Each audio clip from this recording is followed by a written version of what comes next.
بسم اللہ الرحمن الرحیم۔ حضرت بلال حبشی رضی اللہ تعالیٰ عنہ مشہور صحابی ہے جو مسجد نبوی کے ہمیشہ مؤذن رہے، اور سعادت کی بات یہ ہے کہ خود حضور صلی اللہ علیہ وسلم اور صدیق اکبر رضی اللہ تعالیٰ عنہ ان کے خریدار تھے۔ شروع میں ایک کافر امیہ بن خلف کے غلام تھے۔ جب اسلام لے آئے تو اس کی وجہ سے طرح طرح کی تکلیفیں دی جاتی تھی۔ امیہ بن خلف جو مسلمانوں کا سخت ترین دشمن تھا، ان کو سخت گرمی میں دوپہر کے وقت تپتی ہوئی ریت پر سیدھا لٹا کر ان کے سینے پر پتھر کی بڑی چٹان رکھ دیتا تھا تاکہ وہ حرکت نہ کر سکے، اور خبیث کہتا کہ یا اس حال میں مر جائے یا زندگی اگر چاہیے تو اسلام سے ہٹ جائے۔ دشمنان اسلام مسلمانوں کو چین سے دیکھنا نہیں چاہتے تھے۔ حضرت بلال رضی اللہ تعالیٰ عنہ اگر چاہتے تو اپنا ایمان چھپا سکتے تھے، اور اس اخفاء کی بدولت کفار کی ایذا رسانی سے محفوظ رہ سکتے تھے، لیکن اللہ کی محبت نے کلمہ توحید ظاہر کرنے پر انہیں مجبور کر دیا، اور نعرہ احد لگانے پر عشق حقیقی نے ان کو مجبور کر دیا۔ حضرت بلال رضی اللہ تعالیٰ عنہ کا نعرہ احد لگانا تھا کہ اس یہودی کا غیظ و غضب ان پر ظلم اور زد و کوب کی صورت میں برس پڑا۔ آپ کو اتنا مارا کہ لہو لہان کر دیا، اور اسی زخم کی حالت میں گرم گرم ریت پر گھسیٹتا اور کہتا کہ اب آئندہ وحدانیت کا نعرہ لگانے کی جرأت نہ کرنا۔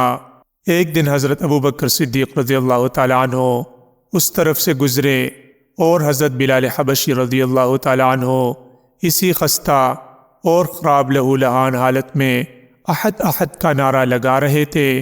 یہ آواز سن کر حضرت صدیق اکبر رضی اللہ تعالیٰ عنہ کھڑے ہوئے۔ اس آواز میں حضرت صدیق اکبر رضی اللہ تعالیٰ عنہ کی جان پاک کو بوئے محبوب حقیقی محسوس ہوئی، جس سے آپ محو لذت ہو گئے۔ حضرت بلال رضی اللہ تعالیٰ عنہ کی اس مظلومیت کو دیکھ کر حضرت ابوبکر صدیق رضی اللہ تعالیٰ عنہ کا دل تڑپ گیا، اور آنکھوں سے آنسو جاری ہوئے۔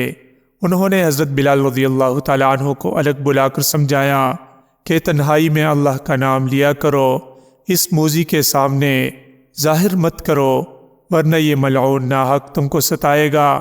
حضرت بلال رضی اللہ تعالیٰ عنہ نے عرض کیا، اے محترم، آپ حضور صلی اللہ علیہ وسلم کے صدیق ہیں، آپ کی نصیحت قبول کرتا ہوں۔ دوسرے دن پھر حضرت صدیق اکبر رضی اللہ تعالیٰ عنہ کا ادھر سے گزر ہوا۔ دیکھتے ہیں کہ پھر وہی ماجرا ہے۔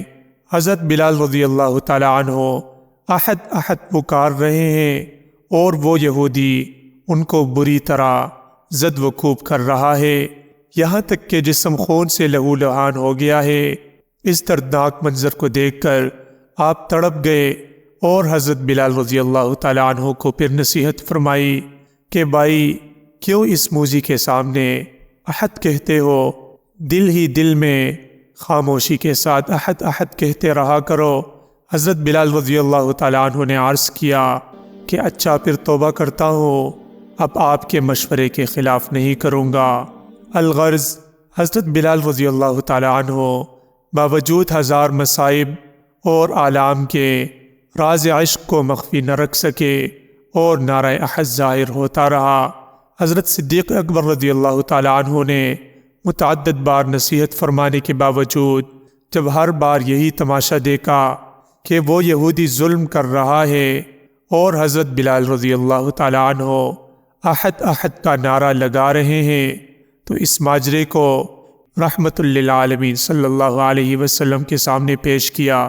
حضرت بلال رضی اللہ تعالیٰ عنہ کے مصائب سن کر رحمت دو جہاں محمد مصطفیٰ صلی اللہ علیہ وسلم کی آنکھیں درد سے اشکبار ہوئی۔ ارشاد فرمایا کہ اے صدیق، پھر کیا تدبیر ہے کہ بلال کو اس بلا سے نجات ملے؟ حضرت صدیق اکبر رضی اللہ تعالیٰ عنہ نے عرض کیا، یا رسول اللہ صلی اللہ علیہ وسلم، میں انہیں خرید لیتا ہوں۔ حضور صلی اللہ علیہ وسلم نے فرمایا کہ اچھا، تو بلال رضی اللہ تعالیٰ عنہ کی خریداری میں میری بھی شرکت ہوگی۔ اللہ اکبر، کیا نصیبہ تھا حضرت بلال رضی اللہ تعالیٰ عنہ کا کہ خود رسول اللہ صلی اللہ علیہ وسلم ان کو خرید رہے ہیں۔ اس کالے جسم میں اللہ کی محبت سے ایسا نورانی دل تھا کہ بارگاہ رسالت صلی اللہ علیہ وسلم اس کی خریدار ہو گئی۔ الغرض حضرت صدیق اکبر رضی اللہ تعالی عنہ اس یہودی کے پاس گئے۔ اس وقت بھی وہ حضرت بلال رضی اللہ تعالی عنہ کو زد و کوب کر رہا تھا۔ فرمایا کہ اس اللہ کے ولی کو کیوں مارتا ہے؟ یہودی خبیث نے کہا کہ اگر تمہیں ایسی ہی ہمدردی ہے تو پیسہ لاؤ اور اسے لے جاؤ۔ حضرت صدیق اکبر رضی اللہ تعالی عنہ نے فرمایا کہ سفید جسم اور کالے دل والا میرا یہودی غلام تو لے لے، اس کے بدلے میں کالے جسم اور روشن دل والا یہ حبشی غلام مجھے دے دے۔ حضرت صدیق اکبر رضی اللہ تعالی عنہ حضرت بلال رضی اللہ تعالی عنہ کو لے کر بارگاہ رسالت صلی اللہ علیہ وسلم میں حاضر ہوئے اور عرض کیا، یا رسول اللہ صلی اللہ علیہ وسلم، میں نے کیسا سودا کیا ہے؟ سفید جسم اور کالا دل دے آیا ہوں اور کالا جسم اور نورانی دل لے آیا ہوں۔ حضور صلی اللہ علیہ وسلم نے فرمایا کہ بہت اچھا سودا کیا تم نے اے صدیق، اور حضرت بلال رضی اللہ تعالیٰ عنہ کو اپنے سینہ مبارک سے لگا لیا۔ امید ہے دوستو ویڈیو آپ کو ضرور پسند آئی ہوگی اور ضرور کچھ سبق حاصل کر لیا ہوگا۔ مزید اس طرح کی انٹرسٹنگ ویڈیوز دیکھنے کے لیے چینل کو سبسکرائب کیجئے اور بیل آئیکن کو بھی ساتھ پریس کیجئے تاکہ نئی آنے والی ہر ویڈیو آپ تک بروقت پہنچ سکے۔ والسلام۔